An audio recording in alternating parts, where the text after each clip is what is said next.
AEW Dynamite from last night, 3/26/2025. I was there live, and this is my coverage of that episode of Dynamite on Screw the Script. Welcome back, everybody, to Screw the Script. Real quick, I just wanted to show a few quick clips of the live event that I was at. I had really good seats. So here are a couple quick clips showcasing the talent and the matches that were last night on Dynamite right here.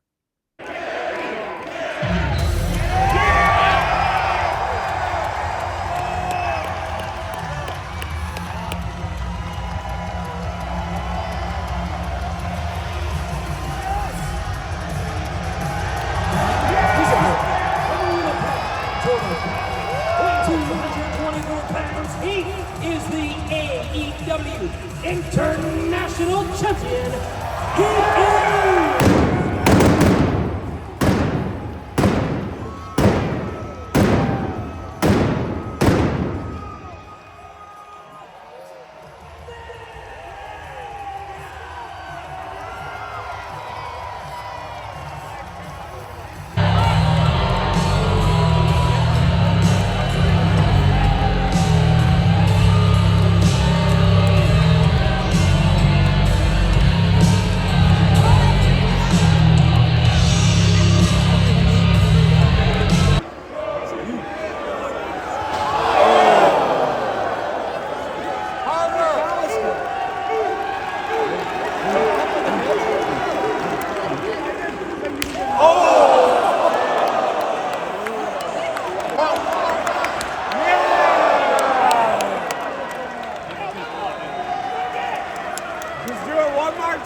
Mess him up. control the ring!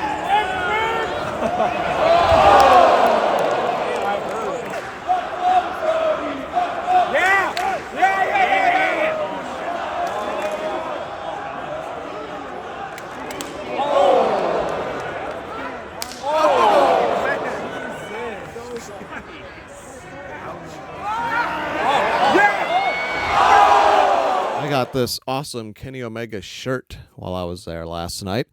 And starting off, I'll just go in order of significance for me. Match of the night definitely was what I expected. It was Fletcher versus Brody King. Kyle Fletcher and Brody King went to war last night. That was a pay-per-view quality match on an episode of Dynamite. It really was. I mean, their match went a solid 20 minutes, it felt like, almost to the time limit. And they were hitting each other hard. And I know it's different when you're there live. I was only about 5 or 6 rows back from the front. So everything that they hit each other with, it shook the floor. I could feel it in my shoes, on my feet. And I mean, those two are very big individuals. Brody King, he's a big guy. You know, he's, I think, like 6'6" or something like that, 300 pounds. Kyle Fletcher isn't much smaller and not much, shorter. I think he's like 6'4", a good 250-ish or something like that. So they were hitting each other hard. Fletcher wins the match at the end with this like neck breaker on the top rope, off the top rope onto the top turnbuckle. It was a nasty spot.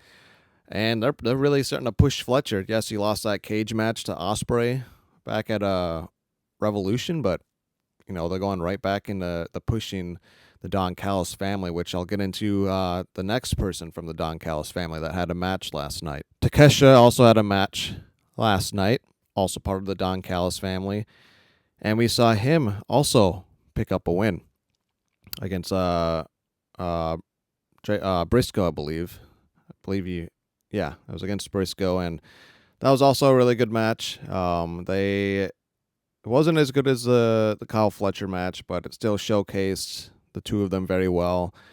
I always forget how athletic Briscoe can be. That match live, I was like, man, he's moving around like he's still 25. But again, Takesha, man, he's just He's the whole package for AEW. I really do hope that he holds a singles title at some point in 2025 again.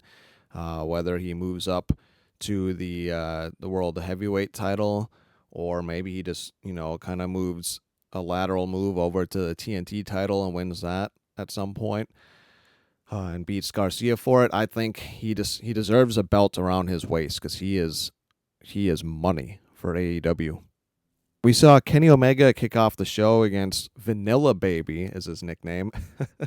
Blake Christian really showcased himself well. He's an up-and-coming talent in AEW.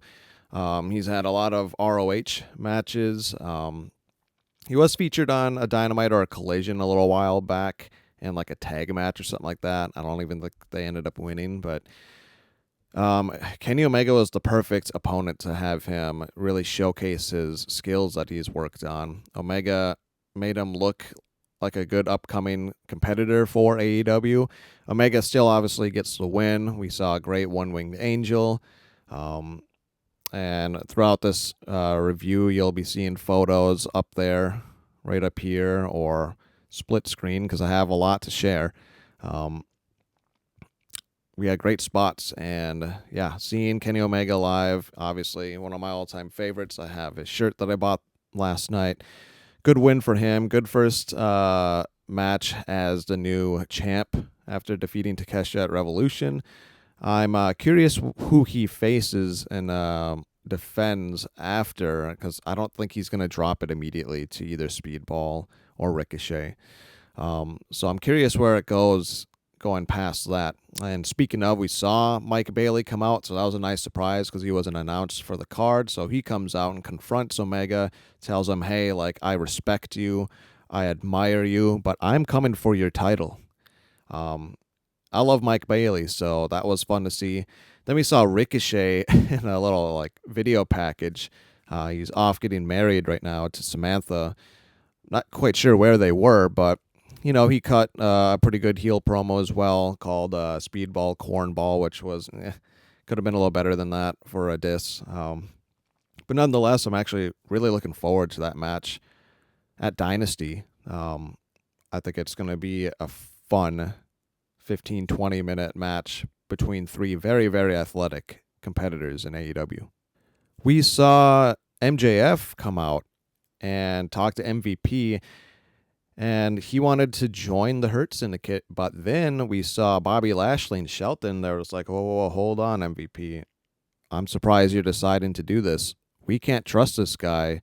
It's MJF. He's not to be trusted. He always turns on people. And then they kind of circled him like sharks, and I thought for a minute that they were going to just beat the shit out of MJF, and I'm like, whoa, like, when's the last time we saw like MJF get turned on like this by somebody? But that didn't quite happen. And then later in the night, we did see them backstage also talking to MVP, again expressing like, hey, like, we can't trust this guy. I don't know if we should trust him. So curious to see where that goes going forward here. We saw that backstage segment real quick to get away out of the way of other quick things that happened. We saw Samoa Joe choke out the best wrestler alive, which was funny, and then said a funny joke with Hook as he walked away. We saw the backstage segment with FTR and Adam Copeland. It looks like they're going to get back together for one last run. See if they can take out the Death Riders trios for the titles. I don't really see it happening, and I really think it's going to estrange the three of them more. We might even see like a brief split between FTR, and they're going to feud with each other. Maybe not, though, because I think that's where we're going with the Acclaimed here in a moment. I think at some point Anthony Bowens comes back, and he's the one that challenges Caster in his open challenge and beats the shit out of him, and then it kind of goes from there. So that's this real quick coverage of other smaller things that happened throughout the night. Next, we'll get to the other couple of matches that happened.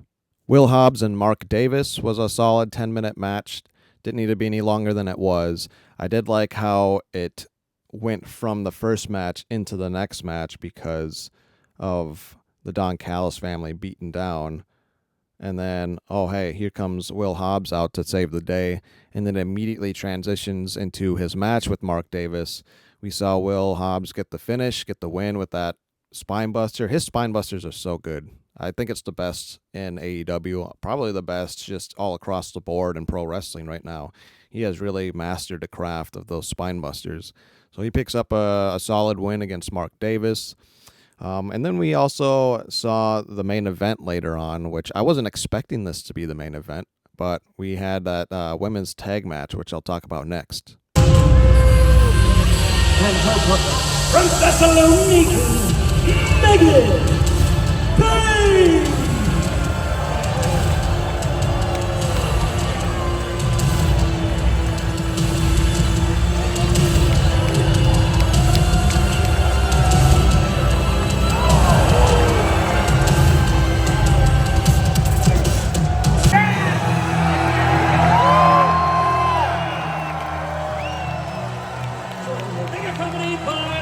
From Stage 7 at Warner Brothers Studios, she is the AEW Women's World Champion, Timeless Toni Storm.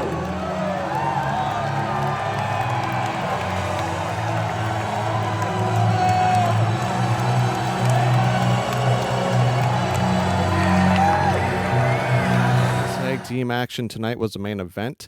And I've said it once. I've actually said it a few times. But Megan Bayne is that star in the women's division. We saw the climax of the main event. She pins the champ. She pinned Toni Storm with her finisher. I forget what she calls it, but it's basically a moderation of the F5, and it looks great. I mean, she is everything that I think that they wanted Jade Cargill to be, but Jade was just a little too green. She never really worked her way up to being as good in the ring. You know, Megan Bayne's better in the ring, I think, and this proves it. They're really giving her the push. Obviously, I don't think that she's going to beat Toni Storm at Dynasty, but getting the pin tonight shows that she is definitely a lethal, competitor for the women's title. Then we saw, other wrestlers, Thunder Rosa and Penelope Ford showcased in this match. They did well as well, but obviously the whole talk of the night as everybody was leaving the historic building that we were in, which it was, that's everybody, that was everybody chirping. I could hear as I was walking out, like, holy shit, like Megan Bayne just beat Toni Storm clean. It wasn't even like a dirty finish. She just straight up beat her with her finisher and pinned her right in the center of the ring. So quite the finish for Dynamite Live that I went to last night. Lastly, I just wanted to touch on something that I really didn't want to talk about, but it was there, so I want to cover it. We saw Swerve Strickland come out and called out Moxley. Moxley came out. The two of them, talked shit back and forth for a second. Swerve did say a memorable line where he said, like, you've bled pints or quarts or whatever. I've bled buckets. You've competed in Texas death matches. I've won them. Like, I'm the most dangerous man for you in AEW. That got me really hyped for their match. And please, Tony Khan, AEW, just put the title back on Swerve and end this Death Rider BS, because it is so flat. It is, it's been like this for months too. So please end it. Swerve again with a good promo, a good line. I just wanted a real quick touch base on that because it really shows that at Dynasty coming up, the right decision is to take the title off Mox and put it back on Swerve, because Swerve is arguably AEW's biggest star right now. He really is. I mean, he had a meaningful title run, and now that Mox has had the title, it hasn't felt meaningful really at all. So put it back on the guy that really, put spotlight in the main event, the main division for the men's. So that's all I had for the live show. Again, this was Maverick with Screw the Script. Thanks for watching like you always do and supporting my videos. I hope you enjoyed the snippets that I've got for you that I showcased in this video from being at Dynamite Live last night. It was a fun experience. If you've never been to a Dynamite or a Collision or any AEW thing for that matter, I highly suggest going. It's a really good time. Despite it being in smaller venues lately, it felt no different than the last show I went to was Quake by the Lake at the Target Center, and that was a blast. This was still a blast. The venue was perfect for it. The acoustics in there was incredible. Everything about it, from start to finish, I enjoyed. I was never bored at any point. So, again, Maverick with Screw to Script. Thanks for watching.